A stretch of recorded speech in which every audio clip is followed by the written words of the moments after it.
Jungle.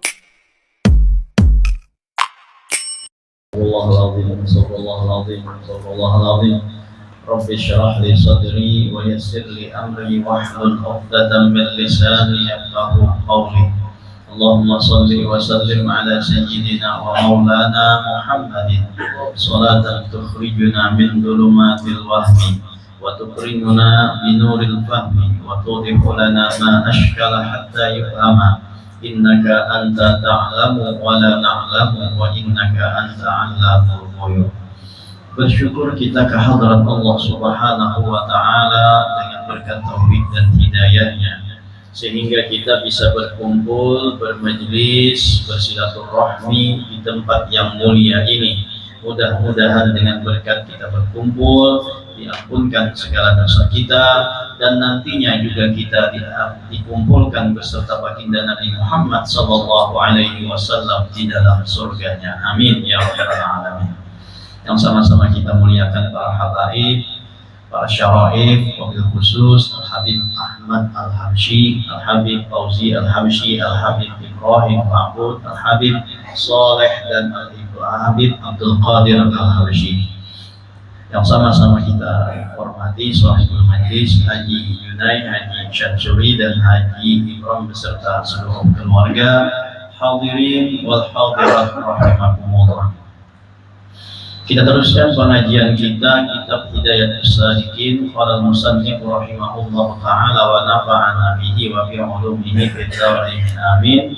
Perkara yang kedua, bahwa engkau tiada kuasa atas menghasilkan ilmu yang memberi manfaat itu, dan tiada kuasa menuntut akan dia, tetapi engkau masyghul dengan ibadah yang sunat daripada zikir dan membaca Al-Quran dan mengucap tasbih dan mengucap salawat atas Nabi sallallahu alaihi wasallam. Maka yang demikian itu daripada derajat al-abidin, dan itulah tariqah as-salihin. Bagian yang kedua dari waktu antara setelah melaksanakan sholat duha dan sampai kepada sembahyang zuhur. Nah, di antara waktu itu dibagi dalam 4 bahagian. Yang pertama sudah kita bicarakan, yaitu menuntut ilmu yang bermanfaat, baik ilmu yang menjadi fardu ain, nah setelahnya ilmu yang fardu kifayah. Jika kita tidak bisa menghasilkan ilmu yang memberi manfaat itu dan tidak bisa menuntut akan dia, nah tetapi engkau masyghul dengan ibadah yang sunnah. Apa saja ibadah yang sunnatnya? Daripada zikir dan membaca Al-Quran dan mengucap tasbih, bukan mengucap, telah mengucap tasbih dan mengucap sholawat atas Nabi sallallahu alaihi wasallam. Ada kawan nuntut ilmu, nah maka gunakan waktunya itu untuk beribadah sunnah. Di antaranya ibadah zikir kepada Allah Subhanahu wa Ta'ala. Sudah dibicarakan semalam bahwa Imam Al-Ghazali rahimahullah mengatakan, yang dikutip oleh Al-Habib Abdullah bin Alawi Al-Haddad di dalam kitabnya An-Nasaihud Diniyah. Nah, minta maaf semalam kalau tersambat kitab Risalatul Mu'awanah. Jadi yang bujurnya adalah kitab beliau yang bernama An-Nasaihud Diniyah. Risalatul Mu'awanah termasuk kitab beliau juga, tapi yang membicarakan tentang zikir itu yang dikatakan oleh Imam Al-Ghazali ada 4 tingkatan, itu ada di dalam kitab An-Nasaihud Diniyah. Yang semalam yang pertama tingkatannya adalah zikir secara lidah. Yang kedua, zikir secara lidah disertai dengan hati tapi dipaksakan. Nah, yang ketiga setelah dipaksakan itu, yaitu adalah zikir secara lidah dan hati secara alamiah. Nah, setelah itu zikir ini menguasai hatinya dan selalulah dia ingat kepada Allah Subhanahu wa Ta'ala. Itulah 4 tingkatan daripada zikir. mengingat kepada Allah Subhanahu wa taala. Nah, lalu dikatakan di dalam kitab Nasaihud Diniyah itu kembali bahwa zikir ini adalah amalan sunnat yang paling berfadilah dibandingkan daripada ibadah-ibadah yang lain. Jadi zikir ini memiliki keutamaan, memiliki kelebihan dibandingkan daripada ibadah-ibadah yang lain. Dari sisi zikir ini lebih utama daripada ibadah yang lain. Kenapa? Karena zikir ini tidak terbatas dengan waktu dan tidak terbatas dengan keadaan. Jadi dari segi ini zikir lebih hebat daripada ibadah-ibadah yang lain. Kenapa? Karena zikir itu tidak terbatas dengan waktu dan tidak terbatas dengan keadaan. Artinya zikir itu kapan saja bisa dilakukan. Kabila aja bisa dilakukan. Lain dengan sembahyang. Kalau sembahyang itu terbatas dengan waktu. Imbah sembahyang subuh sampai terbit matahari, nah itu kada boleh sembahyang. Berarti sembahyang ini terbatas dengan waktu.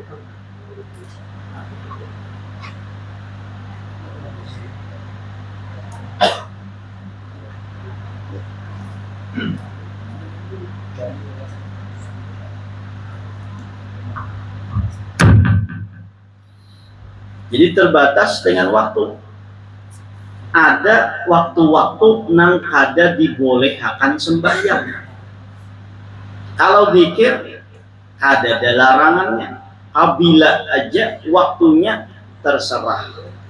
Bahkan di dalam suatu yang di situ makruh untuk secara lisan berzikir, tapi masih diperintahkan kita untuk selalu ingat di dalam hati ketika kita berada di dalam WC. Dalam WC, walaupun di lidah kita kada boleh untuk berzikir, tapi dalam hati tetap diperintahkan kita untuk berzikir kepada Allah Subhanahu wa taala. Nah, jadi zikir ini tidak terbatas dengan waktu dan tidak terbatas dengan tempat.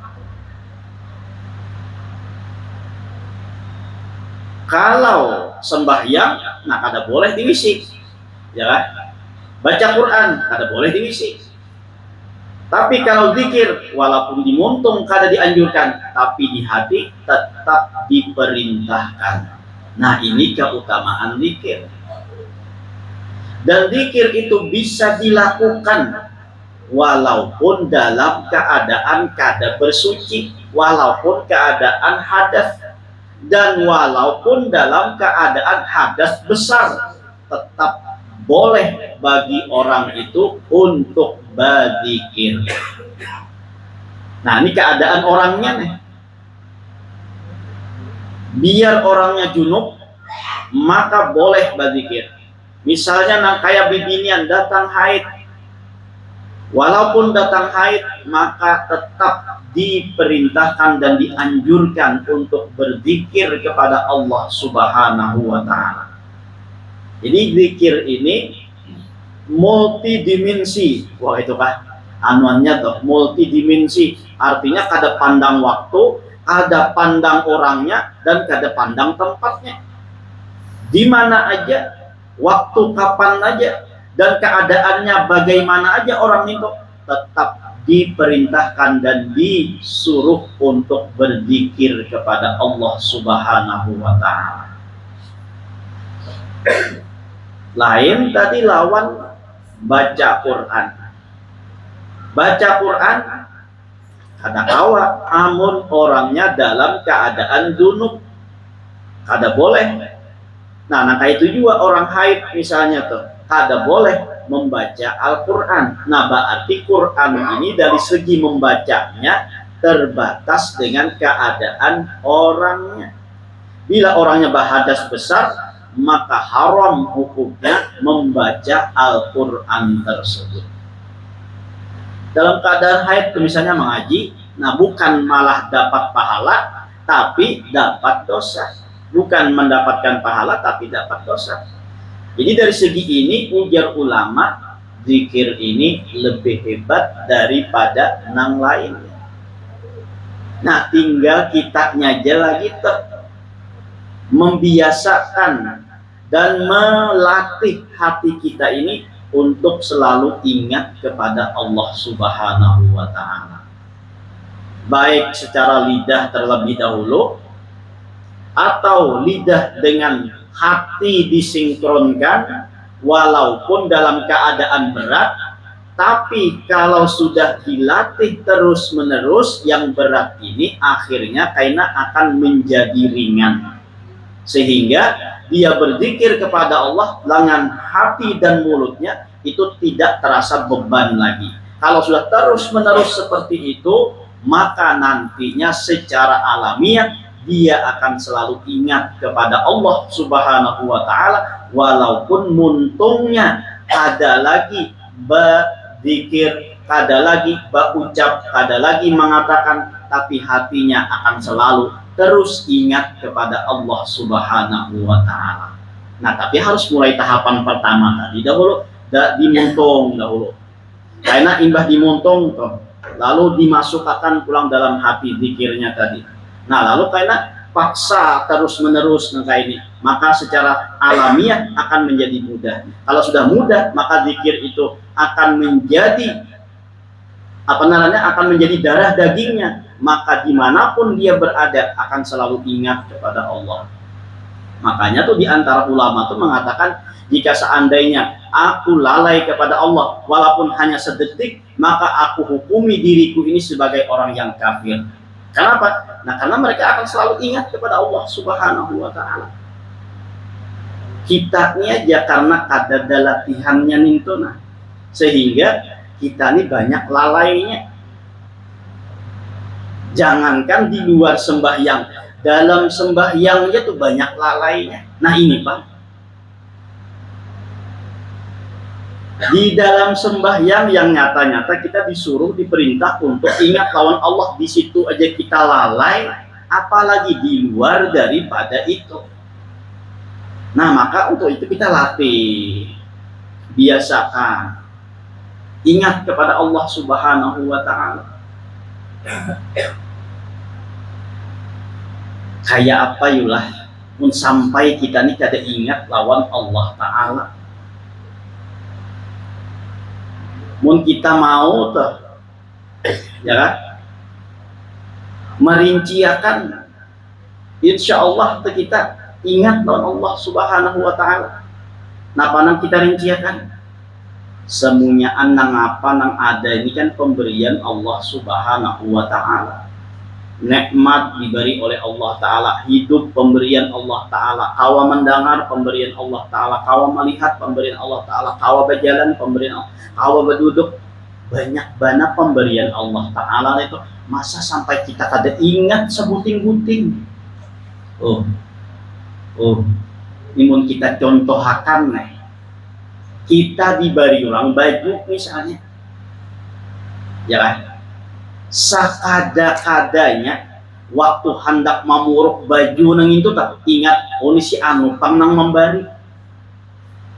Nah, wong sawat kada ingat juga, dasar kada tahu terima kasih kita ini. Makai tapih pulang tuh, tapih ini misalnya pemberian tuh, tapi orang pemberian Haji Junai. Belum pakai ini ingat Haji Junai itu siapa? Minta maaf aja, kalau ada sebujuran tuh nah. Nah, pakai. Jadi paling kata memuruk barang dulu. Namun berjalan tuh ingat lagi pang tanya tuh.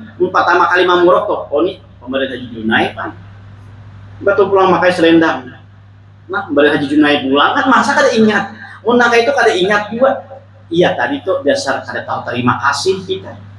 Allah memberi kita semuanyaan macam nikmat. Kawa melihat, kawa mendengar, kawa berucap, kawa makan, kawa guring, kawa segala macamnya. Masa sebuting-buting kita kadada ingatnya lawan Allah Ta'ala. Berarti dasar jauh hati kita nih lawan Allah. Betapa terhijabnya kita lawan Allah. Padahal Allah tuh sangat parah lawan kita. Kenapa nang parah pemberiannya tuh? Berarti mau kita kawah berjalan, alhamdulillah Allah menjalankan aku. Nah dari situ barang tuh ingat kita. Melihat alhamdulillah Allah nah kau melihatkan. Makan nyaman rasanya, Allah yang mendatangkan rasa. Mendengar kawa, Allah yang mendengarkan aku. Guring kawa, Allah yang kau mengguringkan aku. Segala macamnya ingat lawan Allah Subhanahu wa Ta'ala. Karena apa? Karena luar nampaknya Allah Ta'ala tuh ada di hadapan kita. Adanya bacongkong tuh ada Pak, tapi dari segi nikmat-nikmatnya lawan kita, pemberiannya lawan kita banyak. Munsawat kita ada ingat, nah terlalu lalai banget kita.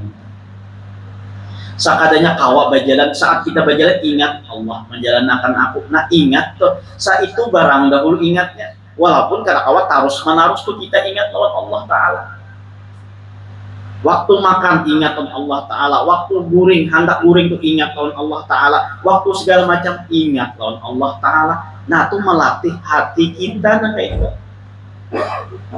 Kita nih malah kada tahu terima kasih.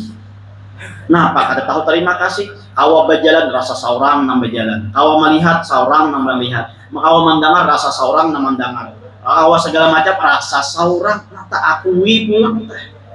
Maka bila tak akui nang ini, itu ujar ulama narannya ujub. Ananiah, napa ananiah tuh ada perasaan aku nih tuh nah itu kita harus hilangkan nih itu. Perasaan aku kawat nang kayak ini, aku kawat duduk nang kayak ini, aku kawat itu perasaan-perasaan itu harus kita hilangkan. Nah sedikit demi sedikit kita geser nang itu, kita ingat Allah nang kawat menuduhkan Allah nang menuduhkan aku di sini, Allah nang menjalankan aku, Allah nang melihatkan aku, Allah nang mendengarkan aku, Allah nang memberi makan aku, Allah nang segala macamnya. Kita mau tuh mengingat nang kayak ini, dilatih setiap hari. Nah insya Allah tuh kita ada aja tuh ingatnya lawan Allah Ta'ala.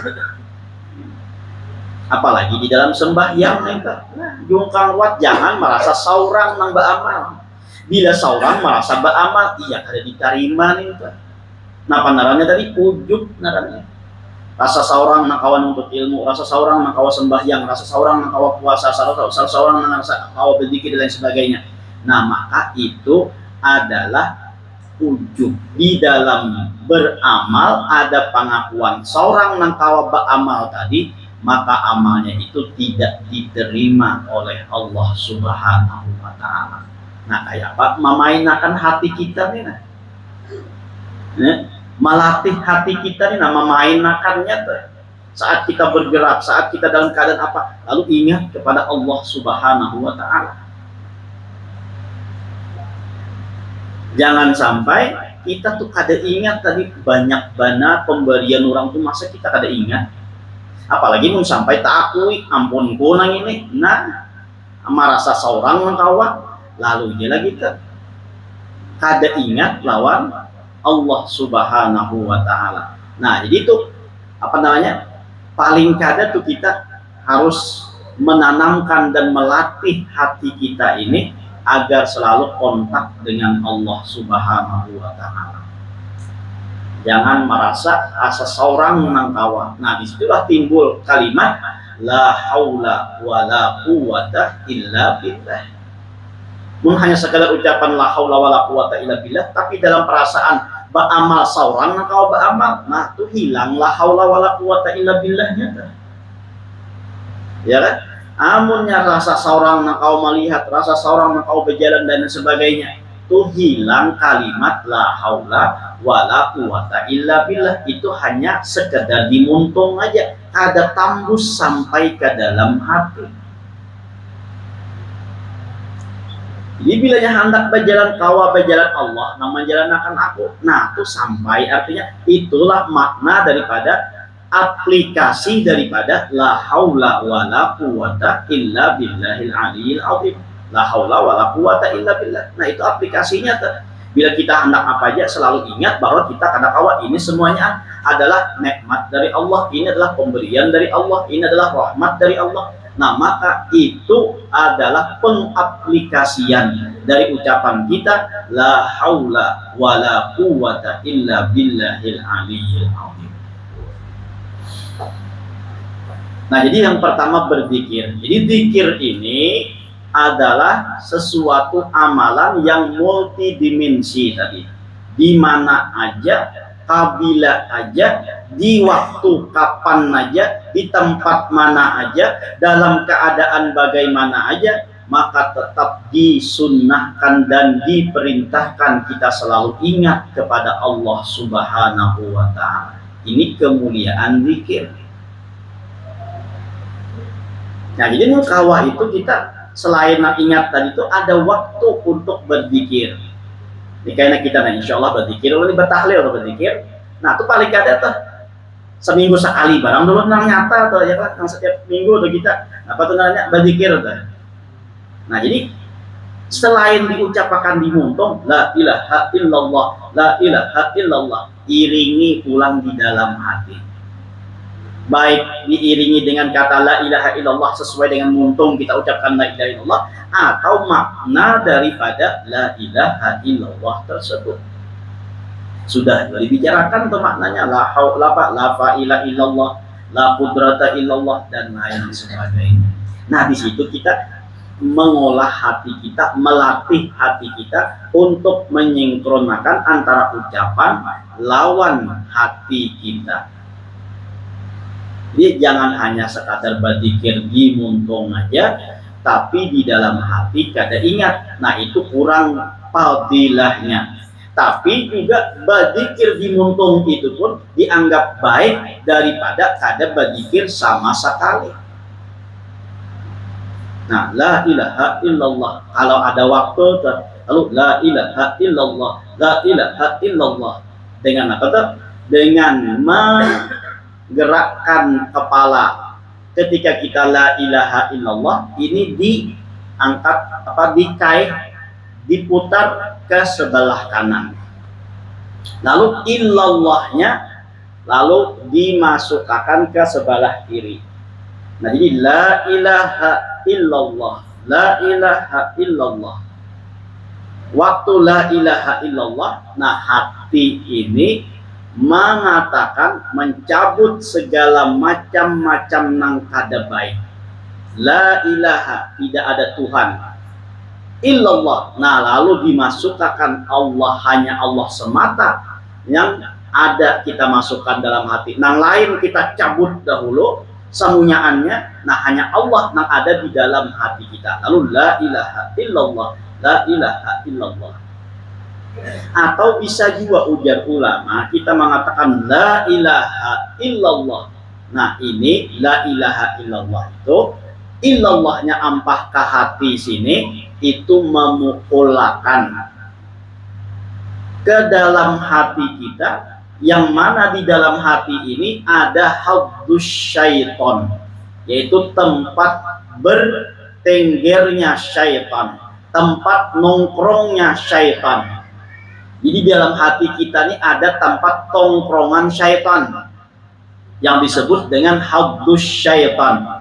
Nah, disitulah ketika Rasulullah Isra wal Mi'raj, dibuka dada beliau, dibedah dada beliau, dikeluarkan hati beliau, dibersihkan hati beliau, dan dibuanglah tempat haddus syaitan tersebut, sehingga dikeluarkan daripada hatinya Rasulullah Sallallahu Alaihi Wasallam.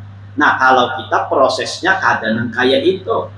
Kayak apa prosesnya? Untuk meruntuhkan dan melemahkan tempat haddus syaitan tadi, yaitu dengan zikir kepada Allah. Ketika kita mengatakan la ilaha illallah, nah kita pukulakan, kita seakan-akan tuh kita memukul atau menghampas di tempatnya bagian syaitan tersebut. Jadi dalam hati kita ini sebelah kiri, ini hati kalau kan, sebelah kanan ini jantung ya lah. Oh, saya tahu juga mana andaknya nah. Nah, ini ternyata sebelah kiri apa bilang? Nah, kiri jantung kiri bilang. Hati kiri yo tak? Ya, kiri yo tak? Oh, hati kiri ada, kanan kah kiri kah? Kiri. Jawab di kiri. Makanya dia sembahyang tuh tangan. Nah, Allahu Akbar, jangan di tangan mandek. Andap ke kiri sedikit tukupi. Nah, di sini, kenapa? Di sini ada hati. Nah, ini sembahyang kayak ini. Dia jangan beratan kayak ini. Walaupun kayak ini bujur aja kada apa-apa. Tapi yang bagusnya andap sedikit ke samping hati karena di sebelah ini ada hati. Nah, kalau diandap, yang bujurnya belum andap tuh dua ini di atas, nang tiga ini mengajak ke tangan. Itu dalam sembahyang. Nah kalau dalam zikir tadi apa nih ini nang bauling ini kada sekadar umpat bauling hanya sekadar umpat bauling kada. Jangan hanya umpatan bauling kurang bauling nang umpatai bauling juga. Nah, maka situ lebih ganas pada orang lain. Nah, apa bauling itu ada faedahnya. Ya kan? Itu ada apa namanya? Ada hakikatnya. Nah, jadi mauling akan ke kiri ini memukulakan di tempat hadus syaitan, merubuhkan dosa. Kira syaitan itu jangan bertengger di situ. Ya, syaitan itu ada di dalam hati kita, di tempat nongkrong. Bila kita ada ingat lawan Allah Ta'ala, maka syaitan itu mewaswasi dalam hati kita. Tapi bila kita ingat lawan Allah, maka syaitan itu mundur, kada wani menempel di dalam hati kita tadi. Nah, jadi bila kita tuh rancak, ada ingat Allah Ta'ala, iya tuh. Nah, penerannya bisa kasurupan, bisa karena pula sep ke jurang, bisa karena apa lagi tuh, bisa karena apa perang maya atau jorong Jawa tuh santet dan sebagainya. Nah, itu disebabkan apa? Disebabkan kita lalai kepada Allah Subhanahu wa Ta'ala. Kalau kita masih ingat kepada Allah Subhanahu wa Ta'ala, maka parang maya, santet dan sebagainya itu tidak akan pernah bisa mengenai orang yang ingat kepada Allah Subhanahu wa Ta'ala. Di dalam kitab pulang Nuzhatun Majalis disebutkan, kada salah pula, kan salah ya pulang tak, kada salah disebutkan, sampai iwak itu inya selalu ingat kepada Allah Subhanahu wa Ta'ala. Bilanya kada ingat lawan Allah Ta'ala, maka itulah iwak nang kawa diunjuni, iwak nang kawa diluntai, iwak nang kawa di apalagi tak disatrom dan sebagainya. Nah, itu adalah iwak-iwak nang didapat tadi. Kenapa jadi sampainya kawa ditangkap oleh manusia? Ujar ulama, karena iwak itu lalai kepada Allah. Selama iwak itu ingat lawan Allah Ta'ala, maka ia tidak akan bisa didapatkan oleh manusia. Ya mau unjun nih, karena nah tuh tahu dah tuh iwaknya tuh pada ingat Allah Ta'ala. Makanya di antara ulama tuh ada yang kada makan iwak tuh kenapa? Karena ya lalai lawan Allah Subhanahu wa Ta'ala. Ada hakun memakan nang lalai nanti. Itu karena apa? Karenanya kada ingat. Nah, mau unjun, sit karena ya kan kada ingat tuh. Nah, anda pulang, sit, melacung, lapas, pulang. Nah, ingat pulangnya Allah Ta'ala, ya kan? Sampai lapas tuh berarti ingat pulang Allah Ta'ala.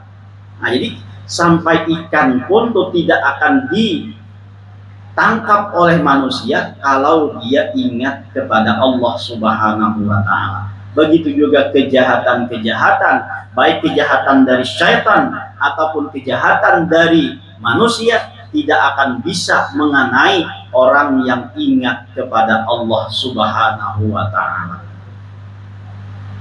Inya nang dasar kasurupan tuh dasar orangnya tuh juga kosong pandangan, nah ya kan, mata pina cagat ke atas, pikiran pina kosong. Nah tuh mau tuh nang kana flaset gitu, mau tuh nang kana kasurupan gitu.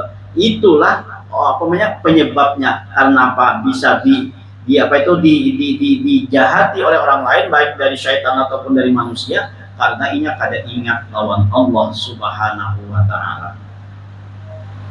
Nah, jadi kita harus selalu tuh melatih diri kita nih untuk ingat lawan Allah Subhanahu wa Ta'ala. Terlebih-lebih lagi di dalam sembahyang. Nah, itu yang perlu kita ingat. Kenapa? Karena di dalam sembahyang itu diperintahkan untuk ingat. Aqimis sholata lidzikri, dirikanlah sholat untuk mengingat aku. Mun sudah di dalam sembahyang ini kada ingat, nah maka di luar sembahyang tuh nyata sudah ada ingatnya. Tapi mun di dalam sembahyang ini ingat, belum tentu di luar sembahyang bisa ingat. Ya, mun sudah di dalam sembahyang kada ingat, nah tuh kawai pastikan di luar daripada itu bisa kada ingat lagi. Tapi kamu sudah di dalam sembahyang ingat, nah belum tentu juga di luar sembahyang itu bisa ingat. Tapi diawali dari sembahyang, maka insya Allah karena di luar sembahyang itu bisa ingat kepada Allah Subhanahu wa Ta'ala. Nah sampai ya, itu juga dulu kayak kita sambung bahasa ulang. Karena hari ini malam ini kita baca Yasin karena ada yang diarawahi. Nah, di dalam nama sini sudah ada siapa yang ditarawih, tapi tadi ujian soal majlis kita malam ini ada yang dihauli dan kita membaca Yasin. Itu juga mudah-mudahan dengan berkat boleh mengampuni segala dosa kita, dosa kedua orang tua kita, dosa guru-guru kita, dan dosa kaum muslimin dan muslimat. Mudah-mudahan dipanjangkan umur, disehatkan badan, dilapangkan dari segala urusan, dikabulkan dari segala hajat dan permohonan. Semoga kita dimatikan dalam keadaan iman wal Islam, masuk surga bersama Rasulullah sallallahu alaihi wasallam. Amin ya rabbal alamin. Minta halal, minta maaf dari dunia akhirat. Ala hadhihi niyyah wa kulli niyatin salihah wa ala ma nawa bi salatu salih ila hadratin nabi al-fatihah.